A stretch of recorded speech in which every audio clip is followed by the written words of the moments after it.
ओस अक्खा बुथ करित त्रखा कृरिस त्रोवुन रेश सुंद मक्खा अकिस बेयिस हांसा लजिन तेजस दोपुन रोवुन सोखा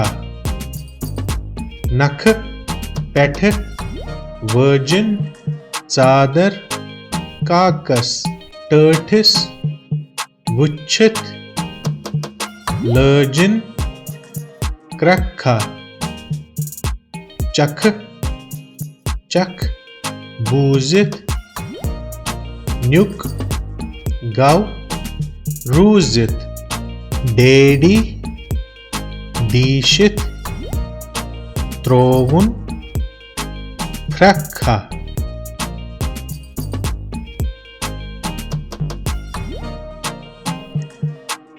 अख ओस अक्खा बुथ करित त्रखा कृरिस त्रोवुन रेश सुंद मक्खा अकिस बेयिस हांसा लजिन तेजस दोपुन रोवुम सोखा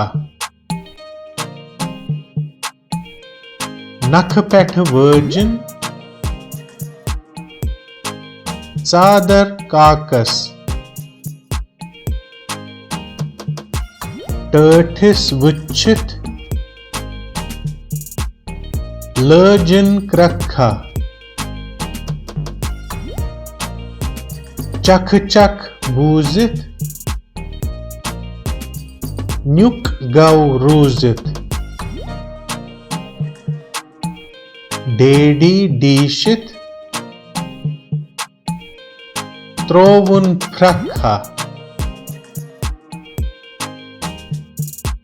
अख ओस अक्खा बुथ करित त्रखा कृरिस त्रोवुन रेश सुंद मक्खा अकिस बेयिस हांसा लजिन तेजस दोपुन रोवुम सोखा नख पेठ वर्जिन चादर काकस टर्टिस वुच्छित लजिन क्रखा चख चख बूजित nuke gov रूजित daddy दीशित त्रोवुन फ्रखा.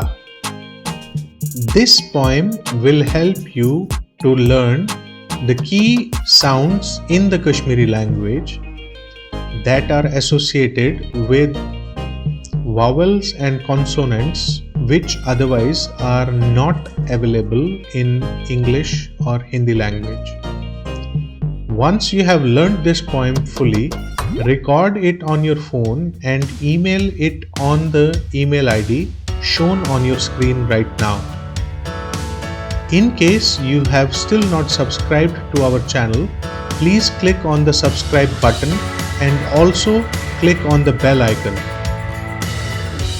And don't forget to check out other language videos on our channel Learn Kashmiri with Arihant. Thank you. Bye-bye.